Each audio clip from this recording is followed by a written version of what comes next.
Pronto.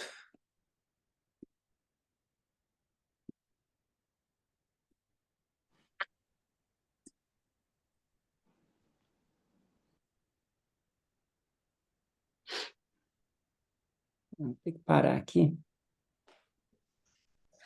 Oh, Jesus, cadê o módulo 3? Pronto.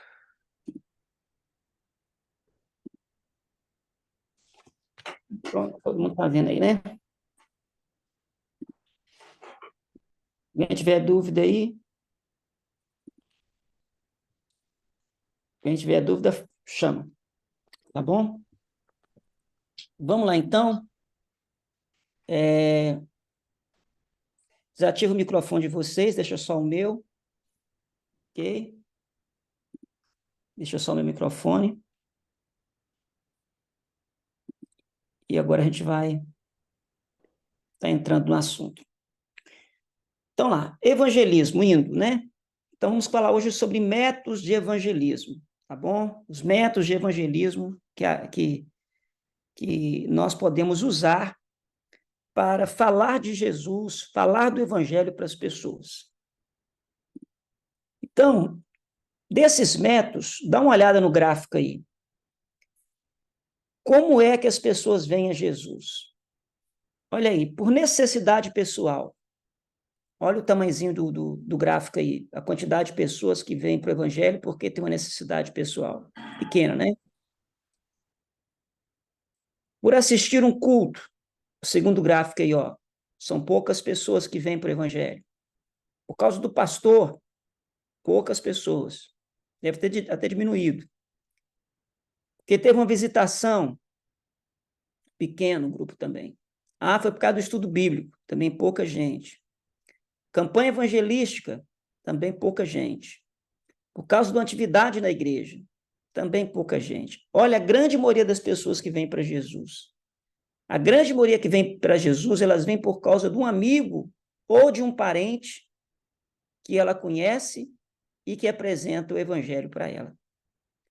Então, a grande maioria das pessoas, elas vêm para Jesus por causa do testemunho de um amigo ou de um parente. Então, isso aqui já mostra para a gente uma coisa importante. Se nós estamos esperando a nossa igreja crescer, só fazendo um culto sexta-feira e um culto domingo, e achando que a nossa igreja vai crescer assim, esquece, gente. Nós vamos ficar o resto da vida ali, naquele mesmo lugar, com a mesma quantidade de gente. Quando é que vai ter um crescimento de vidas? Quando cada um de vocês se tornarem uma testemunha viva do Evangelho de Jesus. Quando cada um de vocês se tornar a igreja que as pessoas vão conhecer. Então, nós não podemos entrar semana após semana e ir para o culto e pensando que as pessoas milagrosamente vão gostar da nossa igreja e vão aparecer no culto para aceitar Jesus. Isso não vai acontecer. As pessoas vão encontrar com Jesus quando eu, você, cada um de nós, irmos aonde elas estão, contactar com essas pessoas e testemunhar para essas pessoas da nossa vida em Cristo. Amém? Deu para entender isso? Então, como é que é um testemunho? Um testemunho é uma breve explanação, por volta de 5 minutos, com objetivo simples, claro, né? Com início, meio e fim. E o que o nosso testemunho tem que ter? Como é que a nossa vida era antes? O que aconteceu com a nossa conversão? E agora, como é que ela é? Então, o testemunho nosso funciona assim. São essas 3 partes. Como é que era antes minha vida? O que aconteceu depois que eu aceitei o Senhor Jesus? E agora, depois que eu aceitei? Como é que a minha vida está? Então, o testemunho é assim, a nossa vida ela tem que ter tido uma mudança após o nosso encontro com o Evangelho, o nosso encontro com Jesus. Amém? Qual é a vantagem de você preparar um testemunho de 5 minutinhos?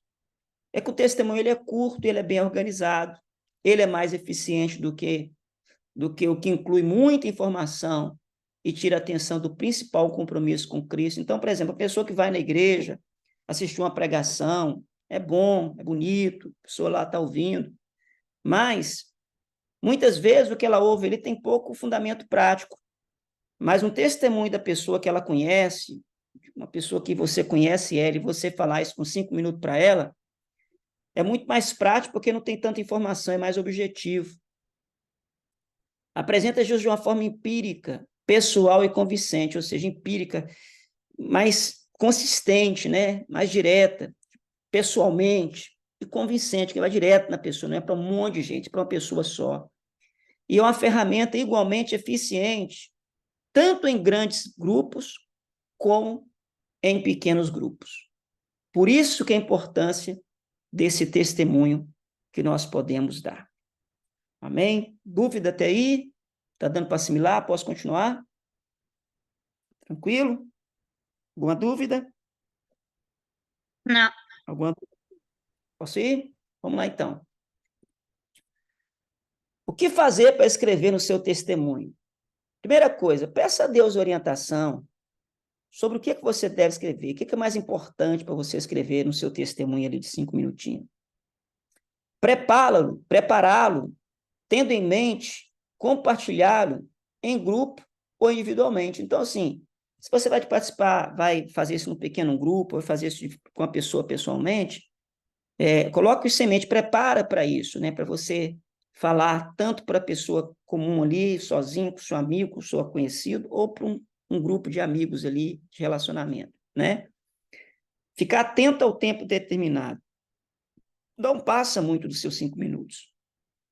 Seja sincero, não dando a entender que Jesus remove todos os problemas, né? Porque tem gente que dá um testemunho assim, que parece que depois que aceitou Jesus, nunca mais teve problema. A vida agora, só bênção, né? Não existe isso. A gente continua tendo algumas dificuldades, a diferença é que agora nós temos uma maneira certa de resolver.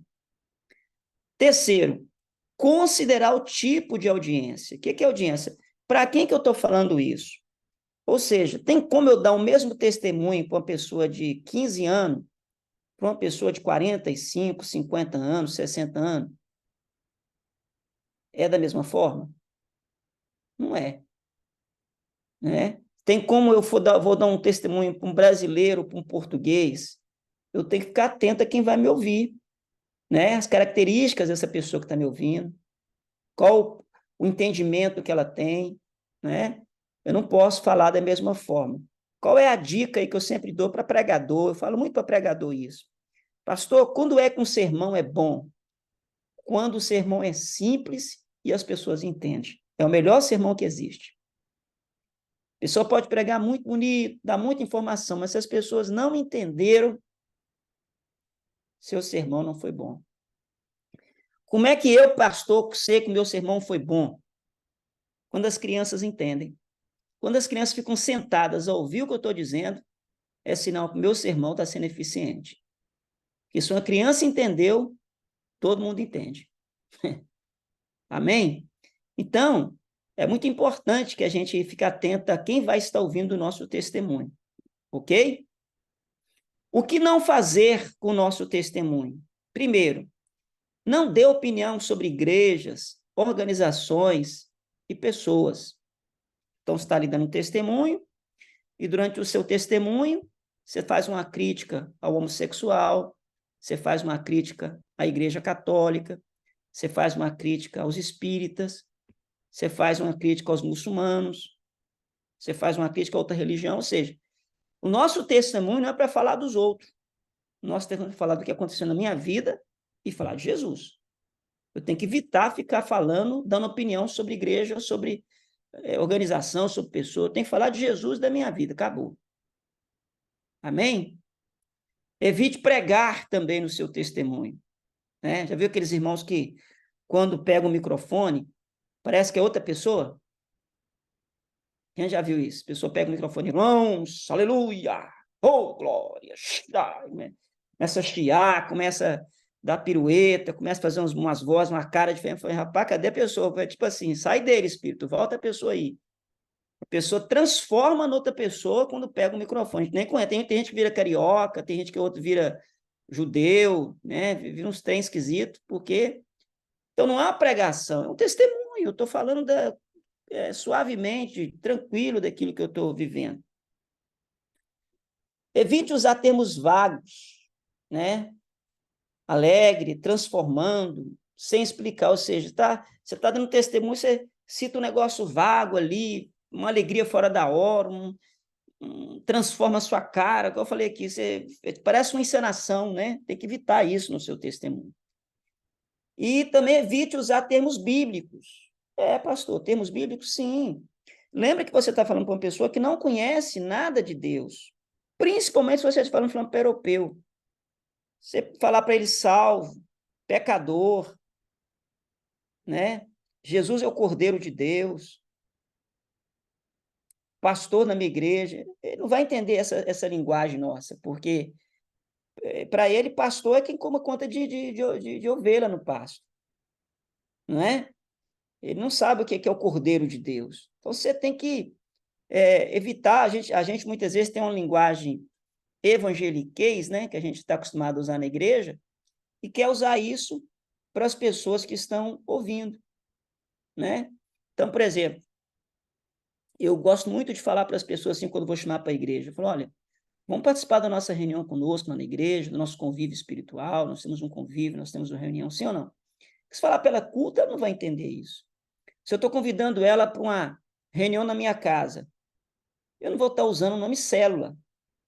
Vou estar usando esse nome? Tem como? Não. Ainda mais aqui na Europa, que tem cheio de célula terrorista por aqui. Eu falei, você vai ter uma célula lá em casa lá, né?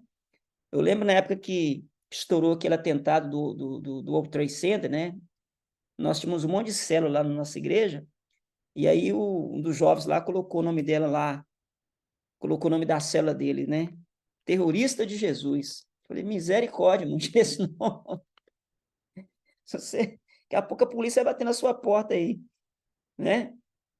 Quer dizer, células, terrorista de Jesus, ô Jesus. Não, pastor, esse negócio explodiu o pecado, explodiu. Não, irmão, não pode colocar esse nome, não dá, não. Então, cuidado com os termos bíblicos que a gente está usando quando a gente for testemunhar. Seja simples quando for falar disso para as pessoas. Faça um esboço. Como é que é esse esboço? O esboço é um esqueleto, né? Os pontos. Primeiro, como era a minha vida antes de confiar em Jesus Cristo? Segundo, como essas situações que eu tinha me levaram a conhecer Jesus ou a converter? Terceiro, o que tem acontecido desde a minha conversão a Cristo? Tá aí, ó, 3 pontos básicos para você testemunhar do Senhor Jesus. Amém? Eu vou dar uma pausa para aqui agora e vou tirar dúvida. Alguém ficou com dúvida do que eu falei? Pode falar aí, pode perguntar, eu vou tirar esse ponto aqui para a gente poder entrar nos modelos de apresentação do Evangelho. Falei aqui do testemunho pessoal, como é que deve ser o nosso testemunho de 5 minutos. Ficou alguma dúvida? Ficou, irmãos? Alguém tem dúvida? O que vocês acharam do testemunho? Acho que é bom isso aí ou não? Deu para entender? Sí, pastor. Posso Normalmente, continuar? ay, sí, puede continuar. Posso já? Você ia falar alguma coisa? No, solo quería argumentar de que cuando yo voy a hablar de Jesús, como yo no sé, para eso mismo esta escuela, como yo no sé textos decorados ni todos los versículos, no sé, como comienzo a hablar de Jesús desde mi testimonio, como Jesús me Sim. mudó la vida. Es mismo así. É o melhor testemunho que existe. Mas hoje você aprendeu os versículos importantes. E depois você vai ler o material e vai anotar também, vai ficar melhor ainda. Ainda sim. Amém? Amém? Vamos lá, então. Amém. Vamos lá, primeiro método, os 4 pontos. Esse aqui é um dos métodos, tá? Os 4 pontos. Quais são os 4 pontos do Evangelho? Primeiro, Deus ama você. Deus ama você. O amor dele é ilimitado, incondicional. Não há nada que você possa fazer para que ele o ame mais ou menos, porque ele já o ama. Qual o texto bíblico que nós podemos usar aí? Salmo 100, verso 5 e João 3,16. Porque Deus amou o mundo de tal maneira que deu o seu Filho, para que todo aquele que nele crê não pereça, mas tenha vida eterna. Então, tem que mostrar para essa pessoa que Jesus a ama. Segundo, infelizmente, nós somos separados desse amor por causa do pecado. Você pecou, né? De forma simples, o pecado é escolher viver para nós mesmos, ao invés de viver para Deus. Nós pecamos e, por causa desse pecado, o homem destruiu o seu relacionamento com Deus. Onde está isso na Bíblia, pastor? Está lá em Isaías 59, versículo 2, e Romanos, capítulo 6, versículo 23. Terceira lei, terceiro ponto. Jesus morreu por você. Por que que Jesus morreu por você? Como o salário do pecado é a morte, Jesus teve que morrer para pagar o preço do pecado, para que todo pecador pudesse ser alcançado pela misericórdia e pelo amor de Deus. Onde está isso na Bíblia, pastor? 1 João capítulo 4, versículo 9 e 10, Romanos capítulo 5, versículo 8. O que é que você precisa fazer agora? Você precisa decidir viver para Deus. Ou seja, Deus já fez tudo para demonstrar como você é importante para Ele. Agora você precisa decidir o que vai fazer. E Ele está te oferecendo vida plena por toda a eternidade. Tudo o que você precisa fazer é aceitar que você pecou, pedir perdão ao Senhor e decidir viver o resto da vida com Ele. A escolha é sua. Onde está isso, pastor? Deuteronômio capítulo 30, versículo 19, 1 João capítulo 1, verso 9. Então, aí, é uma maneira de evangelizar. 4 pontos. Pastor, gostei desse aí, eu vou usar isso aí. Usa o melhor método que você achar que fica melhor para si. Amém? Dúvida nesse método aí? Posso avançar? Tá tranquilo? Posso ir? Próximo. Tem um outro método, que é o plano da salvação. Que é parecido com aqui, mas lá, ó, o amor de Deus, João 3,16, né, que Deus te ama. O homem é pecador, Romanos 3, 23, 6, 23. Jesus morreu e ressuscitou, 1 Coríntios 15, 1, 4. E quer perdoar os pecados, porque vem o perdão de Deus, Romanos 10, 9 a 10. É também um planinho de salvação para as pessoas entenderem essa coisa. Porque veja bem, quando você fala com a pessoa assim, sabia que Jesus morreu por você? Ela olha para sua cara e fala assim, não entendi nada, morreu por quê? Entendeu agora? Você fala para ela assim, Jesus te ama, ela olha, mas como assim? Você sabia que você está em pecado? Ela, que pecado? Ela não vai entender, por isso você tem que ter um plano, a pessoa tem que entender a lógica, por que ela foi criada, o que Deus fez por ela, qual é a situação dela, por isso que tem esse plano aí da salvação. Eu gosto muito dessas 4 leis espirituais, eu já usei muito ela, eu particularmente gosto dela. Como é que ela funciona? A primeira lei espiritual, Deus ama você e tem um plano maravilhoso para a sua vida. Então, por exemplo, eu encontro com a Amanda e falo, Amanda, você é minha amiga, gosto de você, te conheço há muito tempo, eu queria te dar uma notícia, eu queria falar com você algo muito importante, porque eu só falo isso para as pessoas que eu amo, Amanda. Ó, a Amanda falou, opa, que é isso, né? Quero ouvir. Ó, Amanda, eu quero dizer para você que Deus te ama muito, que Ele tem um plano na sua vida. Deus tem um plano maravilhoso para a sua vida. Sabia disso? Sabia que Deus tem um plano para você? Quando falou, mas não sabia, tem um plano para mim? Eu falei, tem. Qual é o plano? Olha, esse plano é assim, Deus te ama, mas o homem é pecador e está separado de Deus, por isso não pode conhecer nem experimentar o amor e o plano que Ele tem para a sua vida. Ok? Isso é a segunda lei. Terceira lei. Jesus Cristo, Amanda, é a solução de Deus para o homem pecador.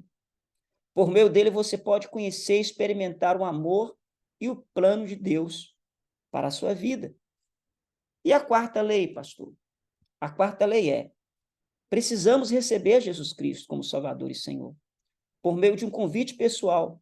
Só então poderemos conhecer, experimentar o amor e o plano de Deus que Ele tem para a nossa vida. Amém? Então, o que vocês podem fazer? Vocês podem usar, daqui a pouco vou dar um finalzinho aqui, os passos que você pode falar para alguém, né? Pode falar para alguém, mas usando esses planos aqui, casando com os versículos aqui, ó, do plano da salvação, né?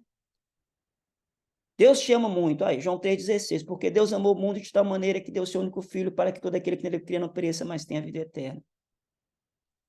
Aí as pessoas falam, mas se Deus me ama, por que minha vida está do jeito que está? Felizmente, porque o pecado entrou. E o salário do pecado é a morte. Romanos 3,23, porque todos pecaram e estão afastados da glória de Deus. Ah, então não tem jeito para mim, não. Tem. A Bíblia diz que Deus chamou de tal maneira que ele morreu na cruz do Calvário e ressuscitou para que você tenha vida. Ah, então o que eu tenho que fazer? Você tem que confessar ele como seu Senhor. Romanos 10:9. Se você confessar com a tua boca e com o teu coração crer, você será salvo. Então você junta aí sempre esses 4 pontos aí, que é os melhores planos que tem para falar para a vida das pessoas de Jesus, né? E aí, nessas 4 leis espirituais, você mostrar para ele, olha, como é que é a vida controlada pelo eu? O eu está no centro da vida, Cristo está do lado de fora. As ações e atitudes são controladas pelo eu, o que resulta em discórdia e frustração. Mas tem um outro plano que Deus tem para você, que é a vida controlada por Cristo. Cristo está no centro da vida, o eu está fora do centro, e as ações e atitudes são controladas por Cristo, o que resulta em harmonia com o plano de Deus. Amém? Vou dar outra pausa aqui. Dúvida aí até aí? Dúvida até aí? Posso continuar? Vamos lá. Vamos para a conclusão. Você pode receber a Cristo agora mesmo em oração. Ore assim: Senhor Jesus, eu preciso de ti. Eu te agradeço por ter morrido na cruz pelos meus pecados. Abra a porta da minha vida e te receba como meu Salvador e Senhor. Obrigado por perdoar os meus pecados, me dar a vida eterna. Toma conta da minha vida e faça de mim o tipo de pessoa que desejas que eu seja. Agora que eu recebo a Cristo, no momento em que um ato de fé você recebeu Cristo, as seguintes coisas aconteceram. Cristo entrou na sua vida, os seus pecados foram perdoados, você se tornou filho de Deus e você começou a viver a nova vida para a qual Deus o criou. Amém? Deu para entender isso aí? Deixa eu tirar uma dúvida aqui básica. Pastor, para a pessoa aceitar Jesus, ela tem que ir lá na frente da igreja para aceitar Jesus, levantar a mão? Nem sempre. Há pessoas que talvez não vão à frente da igreja por vergonha, não vão levantar a mão pela na frente, né? Então, é uma coisa que eu, pastor Carlos, gosto muito de fazer. Quando a pessoa vai numa reunião de igreja, a gente faz o apelo, né? E ali eu vejo quem é o visitante. E depois, numa conversa mais privada, eu falo com ele, olha, você ouviu o evangelho, você ouviu a palavra, você entendeu o que você escutou? Ah, entendi. Você não quer fazer essa oração comigo aqui no particular, não? Porque nem sempre a pessoa vai na frente e vai levantar a mão. Mas ela tem que confessar com a boca Jesus. Se ela não confessar com a boca e aceita Jesus, não acontece. Porque a Bíblia diz que com a boca é preciso confessar. Se não há confissão com a boca, aí não tem nada. Ah, eu já tenho Jesus. Não. Então confessa comigo, então, que você recebe como seu Senhor. Porque a Bíblia diz que com a boca se confessa e com o coração se crê. Amém? Dúvida aí? Dúvida? Posso ir? Não. Tem aí também a comparação com as duas religiões, né? As duas maneiras que o ser humano vive. O fazer e o feito. Há pessoas, irmãos, que elas criam sua religião para ela chegar até Deus. E como é que é isso? Ah, tudo que eu fizer, o que eu fizer, eu vou conseguir chegar até Deus. né? Isso é típico da religião, onde as pessoas querem fazer as coisas para agradar a Deus e para serem salvas. Aí elas fazem procissões, elas fazem novenas, elas acendem velas, elas cumprem rituais, tudo isso porque elas querem profundamente agradar a Deus, chegar a ter Deus. Mas isso é aceito para Deus? Não. Por mais boa intenção que a pessoa tenha, isso não é aceito por Deus. Porque no reino espiritual, só tem uma maneira de chegar até a Deus, que é Jesus. Ele falou, eu sou o caminho, a verdade e a vida. E na visão de Deus, você não tem que fazer, já está feito. Deus já fez tudo o que precisa ser feito para que você chegue a Ele. Tudo. Ele já mandou Jesus, Jesus morreu pelo seu pecado, Ele já ressuscitou. Amém? E agora Ele já te deu acesso a teu Pai. Então, não precisa mais você fazer. Já está feito. Amém, irmãos? Amém, irmãos? Amém. Por que eu estou batendo essa tecla aqui, irmãos? Por quê, irmãos? Porque tem muito crente na igreja hoje, crente na igreja, 10, 15 anos na igreja, que até hoje está achando que tem que fazer alguma coisa para ser salvo. Tem dia que está salvo, tem dia que está no inferno, tem dia que está perdido, tem dia que, não sei se eu estou, não sei se eu não estou, não sei se eu sou crente, meu Deus, será que, tem dia que eu acordo, meu Deus, acho que eu estou menos salvo hoje, não, hoje eu estou mais salvo, não, hoje eu orei, já jejuei, busquei, eu estou crente, não, meu Deus do céu, não tomei ceia, agora sim, agora eu vou perder a salvação. Irmão, vocês param com essa neurose. Se a nossa salvação depender do que você faz, você está lascado. Você está perdido. Salvação depende do que já foi feito. Ele te amou primeiro, sendo você ainda pecador. Eu gosto muito desse texto, Romanos 5,8. Quem quiser aí pode ler comigo aí. Romanos 5,8. Gosto muito desse texto. Romanos 5,8. Diz assim, ó. Mas Deus prova o seu amor para conosco, em que Cristo morreu por nós, sendo nós ainda pecadores. Pecadores. Amém? Amém? Deu para entender isso aí? Então, era pecador, ele me amou já. Já me amou, sendo eu ainda pecador. Então, uma vez que eu recebo ele como Salvador, pastor, então, eu aceitei Jesus, então eu posso viver no pecado de boa, porque já está feito. Aí, eu vou deixar para vocês um capítulo 6 de Romanos, se vocês puderem ler para mim aí. Romanos capítulo 6, versículo 1 e 2. Paulo responde essa pergunta para você. Olha o que Paulo fala aí.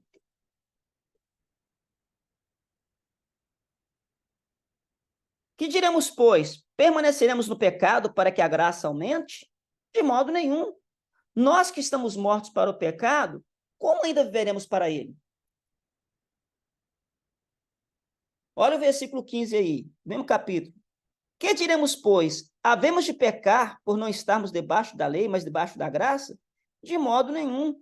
Não sabeis vós que a quem vos ofereceis por servos para lhe obedecer, sois servos daquele que obedeceis, ou do pecado para a morte, ou da obediência para a justiça. Amém? Entendeu isso aí ou não? Então, não tem como uma pessoa que diz que morreu por pecado, aceitou Jesus, foi batizado nas águas, que é um sepultamento, e ela quer continuar na prática do pecado. Tem algo errado aí. Ela não morreu. Ela está viva ainda. Concorda comigo ou não? Sim. Não bate uma coisa com a outra. Não tem como. Você percebe? Então, o pecado em nossa vida, ele vai deixar de existir? Não, você vai continuar com vontade de pecar, você vai pecar de vez em quando, vai ter fraqueza, vai ter falha, mas isso na sua vida agora não é uma prática constante, são acidentes, são fraquezas que fazem parte da sua natureza. Ou seja, você não vai querer viver uma vida de pecado, não, mas o pecado, infelizmente, faz parte da nossa existência humana ainda. porque já foi feita em Cristo Jesus. É por isso que a Bíblia fala que toda vez que você vai até Jesus, você confessa os seus pecados e o seu sangue te limpa de todo o pecado. Por quê? Porque ele sabe que, ele fala assim, se falarmos que não temos pecado, mentimos para nós mesmos. Sim ou não? E não há verdade em nós. Mas se pecarmos, temos um advogado. Que se nós pedimos perdão, confessar o pecado, Deus nos limpa do pecado e de toda iniquidade. Amém? Deu para entender isso aí? Então a salvação já está feita, não tem nada que eu possa fazer a mais para mexer com isso aí.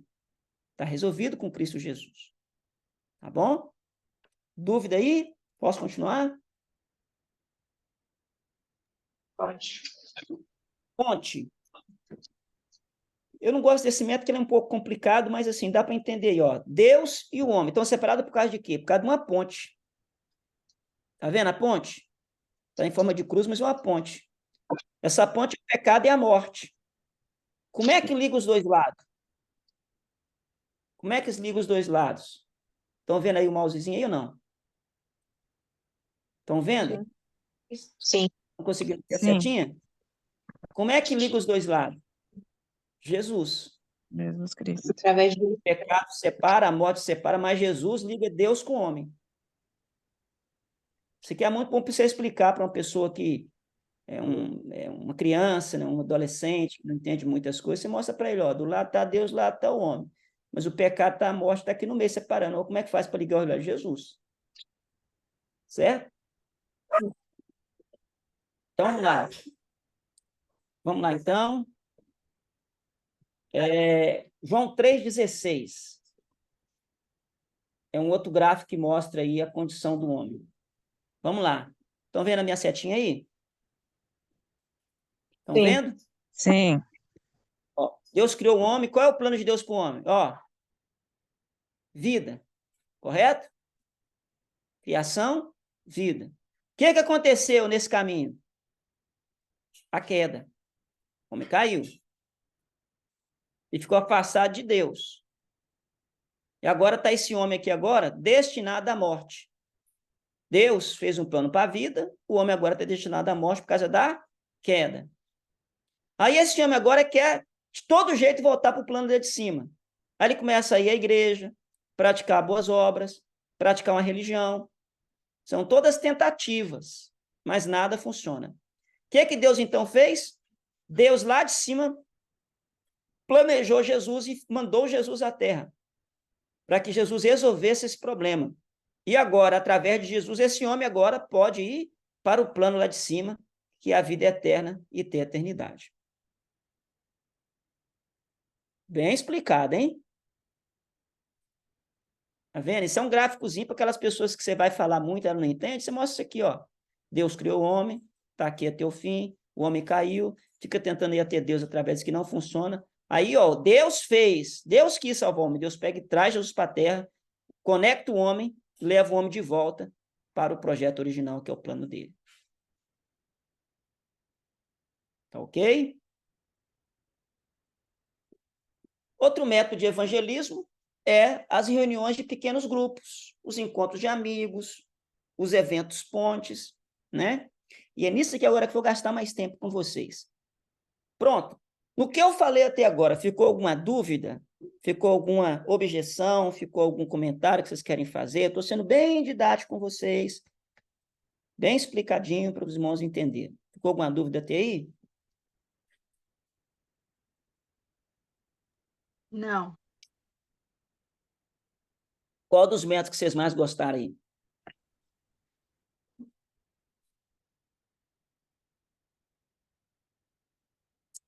Qual que vocês mais gostaram para poder falar de Jesus? O ponte. Gostou dos 4 pontos? Uhum. No, del ponte. Deus. Do ponte? Sim. Gostou da ponte? Pronto aí. Você vai usar o melhor método que você achar. Tá? Mas é lógico que tem que ter dentro da palavra de Deus, né? Vamos falar dos encontros com amigos. Por que nós entendemos que é através das reuniões, dos pequenos grupos, do encontro com amigos, dos relacionamentos, que a gente vai ganhar pessoas para Jesus? Primeiro, porque foi feita aquela pesquisa lá em cima que eu já mostrei para vocês, lá no começo do estudo, tá vendo aqui, ó? E mostra que a grande maioria das pessoas que vieram ter Jesus veio através de, ó, amigos ou parentes. É o método que mais funciona. Tá bom? É o que mais funciona. Então, baseado nisso, a gente acredita que a melhor forma de ganhar alguém para o Senhor Jesus, de apresentar o Evangelho, é o pessoal, é trazendo para uma reunião de pequeno grupo. Por quê? Isso é usado até nos métodos de venda. Eu lembro que eu trabalhava nas empresas de venda e quando a gente pegava um produto, o que eles orientavam a gente? Ofereça primeiro às pessoas que você conhece. Por quê? Porque quando você oferece algo para as pessoas que você conhece, primeiro as pessoas já estão desarmadas, porque elas já te conhecem. Fica mais fácil para você apresentar isso. Né? Eu vejo muitas pessoas fazerem assim, pastor, marquei uma reunião lá em casa, vai lá que o senhor vai falar de Jesus para as pessoas lá. Olha, é muito bonitinho, mas o efeito melhor é você. Mais eficiente do que eu. Mais eficiente do que eu. Porque eu sou um estranho, mas você elas conhece. É a você que ela vai procurar. É a você que ela vai conversar. Né? Então, a gente faz as reuniões de pequenos grupos. Ou, vou falar primeiro das reuniões de pequeno grupo aqui, que a gente chama de célula, pequeno grupo, grupo de comunhão, grupo de convívio, né? Onde nós chamamos as pessoas do nosso relacionamento. Então, qual a nossa intenção daqui para frente na Catedral de Algés? Nós formarmos pequenos grupos, né? Talvez serão mistos, ou mulher com mulher e homem com homem, vamos ver o que a gente vai fazer, mas é formar pequenos grupos, e esses pequenos grupos têm um dia de reunir, tem um dia de comunhão. E nesse dia de comunhão, você tem um amigo, uma amiga, vai convidar essas pessoas para conhecer o seu grupo de convívio. Quantas pessoas que você conhece que estão aí soltas, isoladas, sozinhas, solitárias, e que você poderia chamar para estar num grupo de convívio? Ó, português adora isso, grupo de convívio. Eles adoram ter convivência com um grupo, para poder comer alguma coisa junto. Grupo de convívio.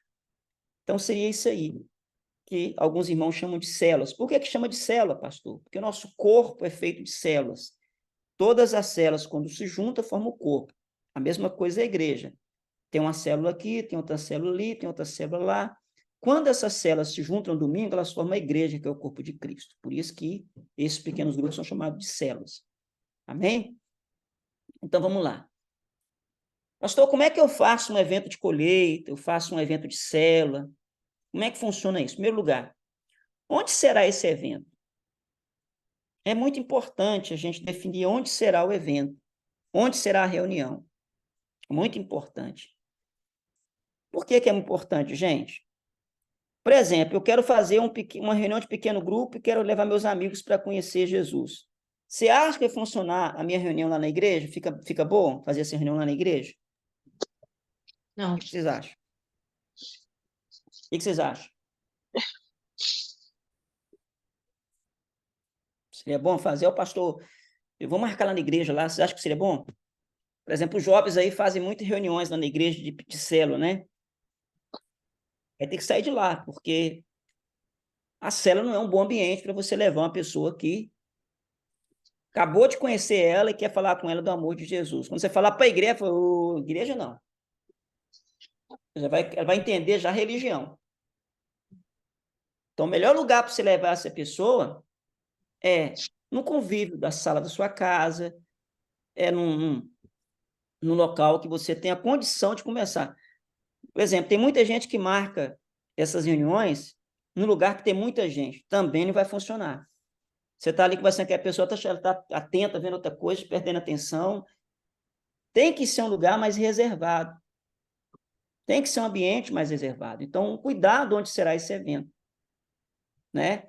Muitas vezes, as pessoas, na ânsia de querer marcar esses eventos, marcam o evento na casa de uma pessoa que não é crente ainda direito. Já recebi aí até pessoas me oferecendo, pastor, faz um pequeno grupo lá em casa. Eu tenho certos ressalvas para fazer. Por quê? Eu vou levar essa pessoa na casa dessa pessoa, pode ser que lá naquele ambiente, vai chegar lá, um ambiente tem problema, daqui a pouco começa uma briga naquela casa, e o meu cara está lá comigo, o cara que eu quero falar de Jesus para ele. Né? Complicado. Começa uma briga lá, cheguei lá, tem um bar de bebida no meio da sala, né? Gente fumando ali dentro, o filho xingando o pai, o marido brigando com a mulher, e pediu uma reunião lá. Quer dizer, a casa do anfitrião, quem vai receber essa célula, quem vai receber esse pequeno grupo, tem que ser um ambiente, pelo menos, que ofereça tranquilidade para a realização de um pequeno grupo. Amém? Deu para entender a necessidade de onde será o evento? Sim. Amém ou não? Agora vamos fazer um evento ponte. O que é um evento ponte? Um evento de colheita, né? Todo mundo vamos fazer um empenho de organizar tudo para a gente fazer um evento de colheita. Aí pode ser feito na igreja, porque, por exemplo, um encontro de amigos, né? A gente faz muito aqui na Catedral das Crianças, um encontro de amigos. Aí um evento de colheita. A gente pode fazer na igreja, a gente pode fazer num clube, né? Separar um clube para a gente, porque o cara já sabe que uma programação que nós estamos preparando para receber nossos amigos, mas é um evento evangélico. Não é isso? Aí já é diferente. Segundo ponto, desafiar cada pessoa do grupo a orar por alguém. Vocês acham importante, antes de a gente começar a convidar alguém a orar para a pessoa primeiro? O que vocês Sim. acham?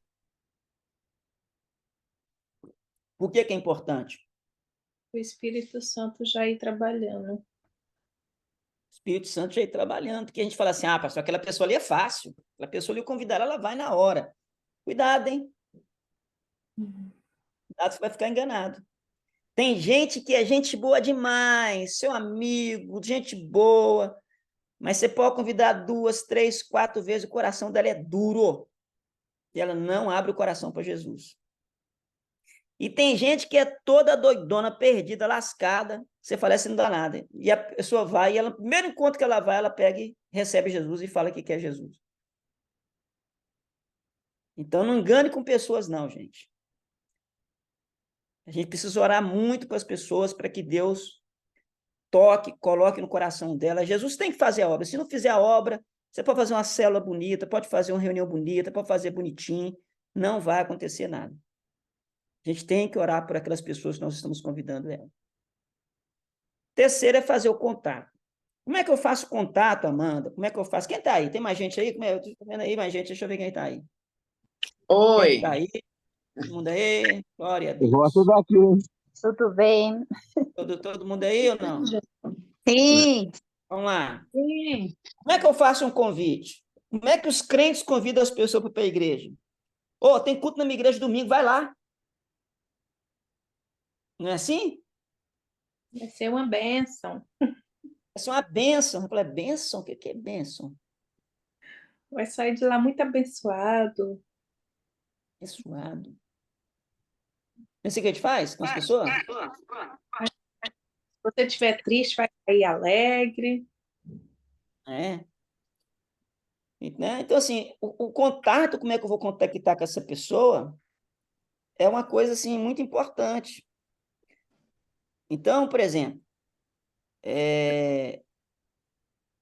muitas vezes o crente até fala comigo, muitas vezes na semana, né? Tem crente que liga e fala assim, pastor, quem vai pregar na igreja domingo? Eu falei, por quê? Que eu vou levar um amigo visitante que saber quem vai ser o pregador. Isso acontece muito com a gente que é pastor. Isso é normal, pastor? É. Vou explicar por quê. Porque muitas vezes ele leva um convidado na igreja e a pessoa que vai usar o microfone talvez não vai ter a sabedoria de entender que ali dentro vai ter visitantes e não vai entender aquilo que ela está falando. Então, quando você vai fazer um convite para alguém, por exemplo, um culto, né? Então, aqui em Portugal, por exemplo, evite usar a palavra culto. Use sempre a palavra reunião.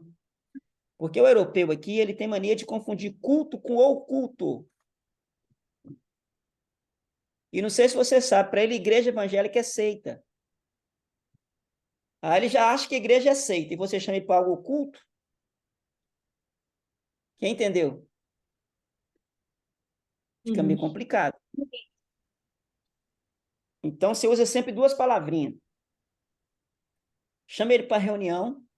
Vai ter uma reunião na nossa igreja domingo de manhã, né? Nossa comunidade de fé. Eu queria fazer um convite para você estar conosco, você conhecer os nossos amigos de fé, nossos amigos lá da igreja. Eu queria te apresentar algumas pessoas. Sempre usa essa coisa do relacionamento. Sempre usa isso aí. Ok? E isso é uma reunião comum. Quando é uma reunião objetiva, por exemplo, muitas vezes eu estou fazendo agora, sexta-feira, a reunião da manifestação do reino de Deus, né? E vou orar ali por milagres e tal. Falou, olha, vai ter uma reunião de milagres sexta-feira. O nosso ministro de culto, o nosso líder espiritual vai estar orando pelas pessoas, pedindo para que a bênção venha sobre a vida dela. Eu queria fazer um convite para você lá receber uma oração. Gente, ninguém rejeita oração. Até macumbeiro que oração. Ninguém rejeita oração. Então, sempre cuidado com os termos que você vai usar, sempre use dessa forma. Agora, eu vou convidar essa pessoa para uma reunião na minha casa. A palavra que mais usa aqui na Europa, aqui, principalmente em Portugal, é o quê? Convívio. É ou não é? Mas o que é uma célula? Não é uma reunião de convívio? É ou não é? Então, você vai falar com ela assim, vai ter uma célula lá em casa quarta-feira. Ela falou, célula? O que é célula? Não dá, né? Então, convida ela para uma reunião de convívio. Falou, vai ter uma reunião de convívio na minha casa terça-feira, vai ter alguns amigos lá, vão comer alguma coisa junto. Um instrumento lá de comunhão. Queria convidar você para estar com a gente. Ok? Então, é diferente essa questão aí. Cuidado na hora que você fazer o contato, se a pessoa está no momento que não está podendo falar, né? Se for uma amiga, você pode falar por ligação. Agora, tem uma coisa que é fortíssima. Quando você fazer um evento ponte, um evento colheita, um evento de organização, a melhor coisa que você pode fazer é levar um convite para a pessoa com o nome dela. Coloca o nome dela, entrega na mão e fala, olha, esse aqui é um convite que eu trouxe para você, te convidando para uma reunião que vai ter, e eu trouxe para você, tá até o seu nome aqui, porque você é meu convidado especial. Gente, isso aí desmonta alguém. A pessoa fica até constrangida quando você dá um convite no nome dela. Amém? Então, você viu que a forma de abordar o convite é importante ou não? Uhum. Sim, é verdade. Amém? É diferente. Continuando. Posso continuar? Vamos voltar um pouquinho aqui. Vamos voltar um pouquinho. Aí a pessoa pega, aí no dia da pessoa aí, o que você faz? Eu já convidei, tá tudo beleza. Só chegar e esperar, glória a Deus. No dia, dá uma ligada para ela e fala, fulano, e aí? Aquele convite que eu te fiz, como é que tá? Tá de pé? Você pode esperar que vai começar a ter objeção. Nossa, menina, aconteceu isso, aconteceu aquilo, e não sei o quê. Sempre vai ter uma situação que vai acontecer no dia. Que o diabo brinca não, gente. Verdade. Aí você tem que estar preparado para as objeções. E criar soluções para resolver isso. Então, sempre confirme no dia. Então, eu geralmente faço assim, convidei, se eu tenho condição, que hora que eu posso passar para te pegar? Né? Tal. Se é na igreja, eu convidei, eu já chego na igreja, já fico na porta ali esperando. Que a pessoa vai chegar, pensa, não, presta atenção numa coisa, a pessoa vai na igreja, um lugar que ela nunca foi na vida, e ela vai chegar naquela porta ali. Imagina ela entrando naquele ambiente sem conhecer ninguém. Se coloca no lugar da pessoa, gente, é fácil? Não, é Por isso, péssimo. o mais legal é você ir com ela. Você pega ela na casa dela, marca um lugar de encontrar, ou pede para ir para sua casa, e vocês vão juntos, vai entrar com ela. Ela vai estar muito mais segura. Coloca ela perto de você, vai muito mais seguro. Se não puder fazer isso, já fica ali perto da porta, esperando ela chegar. Quando ela chegou, pega na mão dela e leva ela para perto de você, já que você está esperando ela chegar. Não, você convida lá e vai lá senta no culto lá e a pessoa chega. Eu já vi casa, a pessoa ir na porta da igreja, olhar e ir embora. A pessoa falou, você não foi? Caramba, eu fui, cheguei na porta, olhei lá, fiquei com vergonha de entrar, fui embora. Já vi isso acontecer demais. Quando a reunião é feita nas casas, mesma coisa. Onde que é a casa? Ah, na rua tal, número tal.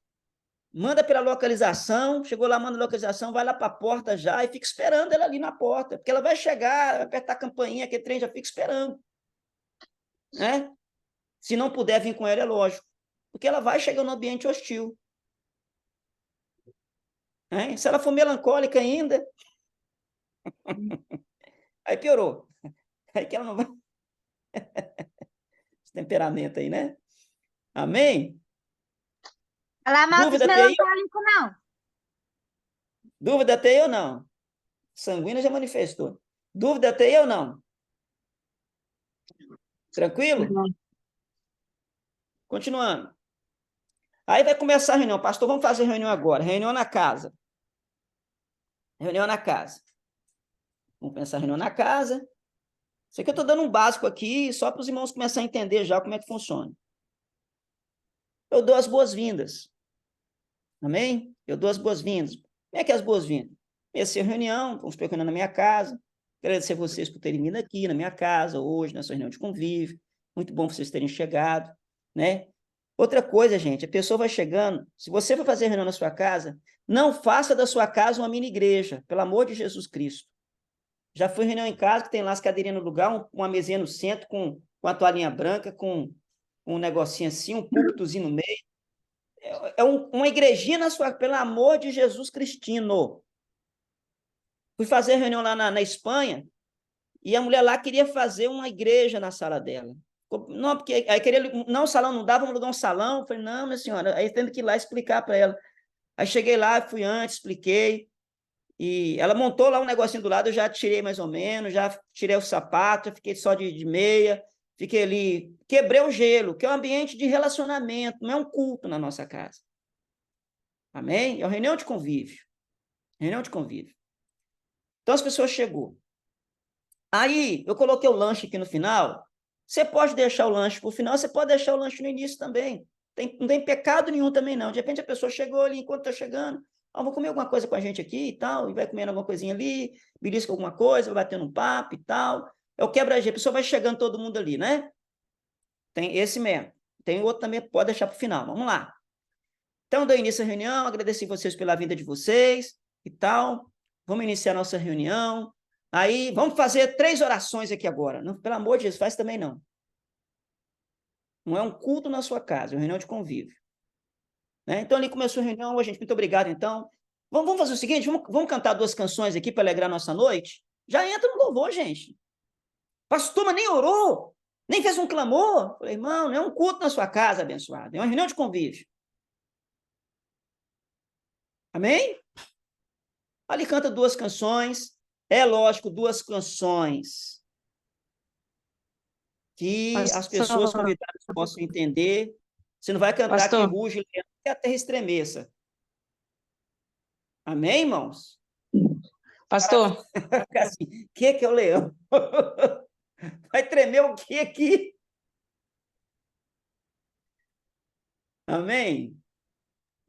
Quero que valorize o que você tem. Você é um ser, você é alguém tão importante para Deus, né? Você é o espelho, a imagem perfeita do Criador. O mundo não te notou, Deus já reconheceu o seu valor, não é? Olha a diferença de hino. Não vou cantar que ruge o leão, né? Não vou cantar aí solta o cabo da nau. Soltar que cabo, gente? Quem é o Danal? Quem é o irmão Danal? Né? Não dá. E tem que ter coerência, né? Tem que ter coerência, justamente, Luciana, tem que ter coerência. Por isso que, geralmente, as reuniões de pequenos grupos, geralmente eu mando já mais ou menos, com antecedência mais ou menos, os hinos, as coisas que vai ser feito, para evitar de alguém ficar inventando muita coisa na hora lá. Pastor, na nossa reunião de pequeno grupo não tem violão, não tem nada e tal. Aí, geralmente, nas reuniões, a gente faz o quê? Você pode usar a televisão, colocar música no YouTube, ou você pode usar uma caixinha de som pequenininha, de Bluetooth, liga ali baixinho, só para cantar junto. Tranquilo? Gente, então, cantou, gostou, maravilha. Gente, hoje nós temos um testemunho maravilhoso aqui. A Arielle vai contar um testemunho para a gente maravilhoso do que Deus fez na vida dela. É lógico que a gente falou com a Arielle antes, para a Arielle preparar o testemunho dela. A Arielle já escreveu o testemunho dela com 5 minutinhos. Sim ou não? Não é chegar não, eu falei, Arielle, testemunho, eu? Tá doida? Não é verdade? Por isso que tem que ser preparado. Você falar com a pessoa antes, olha, você vai dar o testemunho essa semana. Então a Arielle vai lá, vai dar o testemunho dela. Aí ela deu o testemunho dela. A oportunidade está com a irmã Arielle. Arielle, né? Falei errado, é Arielle, não? Ele está querendo dizer, tipo, né, as igrejas dão a oportunidade. A oportunidade está com a irmã Arielle. A Arielle olha assim... Não preparou nada. Isso mesmo. Então, assim, eu preparo já de antemão. Eu posso preparar, o Genoval, toda semana eu posso pedir um irmão para preparar o testemunho. Sim ou não? Daqui a pouco, o próprio novo convertido que está indo na reunião, ele vai dar o testemunho dele. Daqui a pouco vai acontecer isso. Certo? Aí eu dou a palavra de 20 minutos. Uma palavrinha rápida de 20 minutos. Dentro do contexto que eu vou estar falando ali, uma palavra rápida. No máximo 20 minutos, gente, de palavra. Terminei a palavra tem que ter uma decisão no final. Vou fazer um apelo ou uma oração. Sim ou não? Vamos supor que eu falei sobre fé. No final da palavra, eu vou estar orando para as pessoas terem fé. Se eu falei sobre conversão, no final da palavra, eu vou estar convidando alguém para fazer a confissão de fé aceitando o Senhor Jesus. Amém? Deu para entender isso aí? Sim. No final, eu anoto o nome dos nossos convidados, né? Então, é importante que na reunião de pequeno grupo, tenha uma pessoa que seja responsável para anotar o nome das pessoas que estão ali como convidadas e também anotar o nome dos faltosos. Faltou ali uma reunião, é bom depois o líder tá ligando, o que aconteceu alguma situação, né? Porque as pessoas, elas não falam problemas, elas arrumam problema e se afastam quando estão problemáticas. Então, a gente tem que ficar sempre atento porque o que está faltando para a gente ver o que aconteceu. Faça um convite para as próximas reuniões e se você deixou o lanche para o final, nessa hora, ó, gente, não vai embora não, vamos fazer um lanche junto aqui. Aí você vai servir o lanche, tá? Então, você pode fazer o lanche tanto no início, quanto o pessoal está chegando ali e para quebrar o gelo ali, você pode fazer o lanche no começo.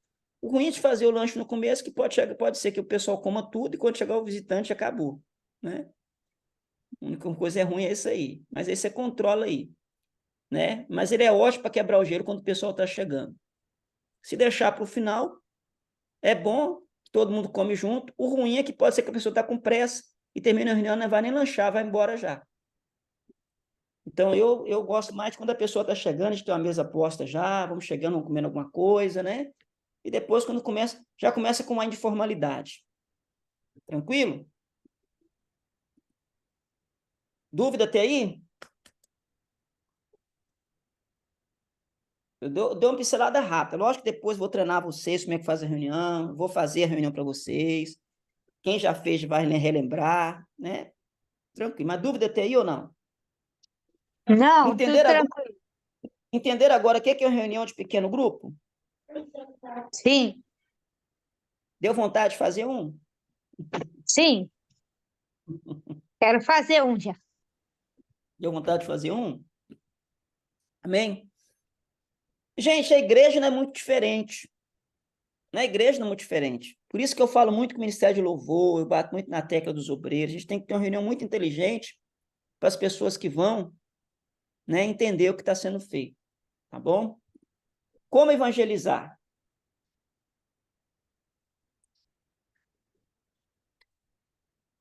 Insira o seu testemunho a evangelizar. Lembra que eu falei do testemunho aquela hora lá? Seja ouvido, ouvindo com atenção. Então, você não pode só falar. Ouvir a pessoa também. Né? Você vai falar de uma pessoa, que é Jesus. Enfatize o amor de Deus, não o pecado da pessoa. Lembra disso que eu falei? Quinto lugar, gente, não complique. Fuja de conversa complicada. Por exemplo, você está conversando com a pessoa agora, porque Jesus... menino, falar nisso, falando de Jesus aqui, que loucura tá aquela guerra na Israel. Você é a favor de quem? De Hamas ou do Israel?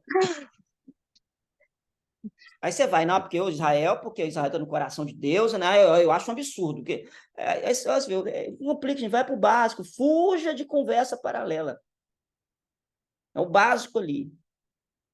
Evangelho de Jesus, Jesus Cristo, o básico. Por exemplo, eu fiz a célula lá, a reunião lá na Espanha, e fez isso aí. Eu cheguei e falei, cheguei lá, eu cumprimentei o pessoal, me apresentei, olha, eu sou o Carlos, fulano de tal, esse aqui é André, esse aqui é meu filho Vitor, tal, apresentei todo mundo. Eu agradeci vocês, eu quero agradecer a dona da casa por ter nos aberto a oportunidade de estarmos aqui essa noite, uma alegria muito grande de poder estar aqui, agradeci e tal, e vamos nos apresentar? Aí eu dei meu nome, falei que você é quem? Aí cada um deu o nome dele, eu sou fulano de tal, eu sou fulano de tal, você falou aqui, e fui brincando, maravilha, cada um deu o seu nome. Eu falei, gente, já que todo mundo agora se conhece, todo mundo sabe quem é quem, vamos cantar uma canção de comunhão, para a gente poder gerar nossa comunhão? Aí cantei uma canção de comunhão, cada um cumprimentou o outro, depois cantei uma canção mais de fé, né? E depois eu falei, gente, o motivo de eu estar aqui, eu quero trazer para vocês uma boa notícia. Eu vim aqui para falar para vocês um amor de Deus para a vida de vocês. Aí falei do amor de Deus. Quando terminei a palavra do amor de Deus, eu falei, quem entendeu o que eu falei? A pessoa, entendemos. O que é que você acha de hoje você aceitar esse amor? De dar um passo para Jesus? Aí ficaram assim, eu falei, vou fazer uma oração aqui agora. Fiz uma oração, terminei a oração, perguntei, quem de vocês aqui nunca fez essa oração, fez pela primeira vez? Aí 3 pessoas nunca tinham feito, fez a primeira vez. Então você acabou de confessar Jesus. Olha que simplicidade. Terminou a reunião, né? Todo mundo feliz e tal. Falei, o pessoal veio agradecer, orei pelos donos da casa e falou, olha, aproveitando que os donos da casa nos prepararam uma mesa aqui com lanche, eu quero convidar todos para a gente poder comer um lanche junto. Ok? Aí fomos lanchar, bater papo, conversar. No final, a pessoa não queria que a gente fosse embora. Fiz isso tudo, gente, em menos de 1 hora. Então, as reuniões são muito práticas, tá bom? Então, eu vou encerrar aqui nossa aula de slide aqui, e agora eu vou fechar o nosso compartilhamento de tela. E fechar aqui, cadê? Pronto. E vamos para as nossas dúvidas. Glória a Deus. Vamos lá, então. Dúvida alguma? Sugestão? Colocação de alguma coisa que não entendeu?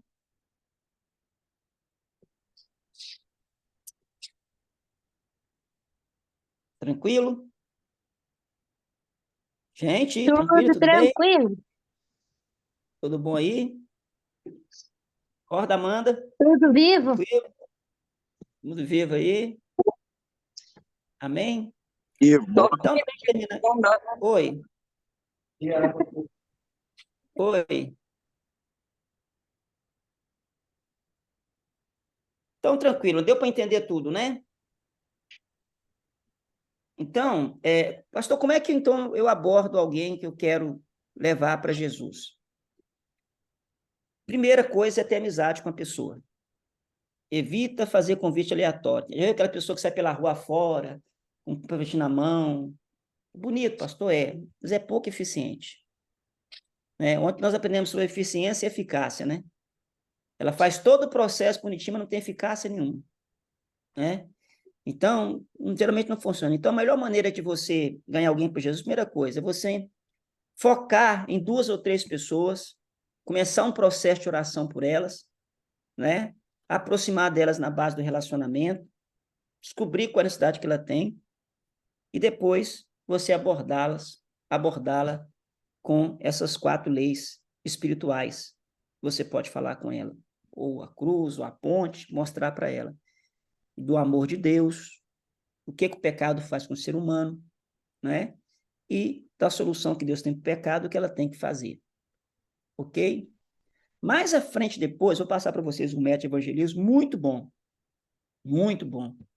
é baseada em 10 semanas de oração, quando você escolhe uma pessoa para orar por 10 semanas para ela. E depois de 10 semanas, com certeza, ela vai estar com Jesus. Mas isso é lá para frente. Vou ensinar para vocês esse método aí. Mas basicamente é essa aí. E o que eu falei aqui, irmãos, começa a orar a Deus agora. Escolhe umas 3 pessoas para você começar a orar por elas, para convidar para uma reunião de pequeno grupo ou para a igreja. Por quê? Se nós queremos cumprir o ID de Jesus, nós não podemos ficar culto após culto indo para a igreja sem levar ninguém para ter uma experiência com o Senhor Jesus. Não dá, irmãos.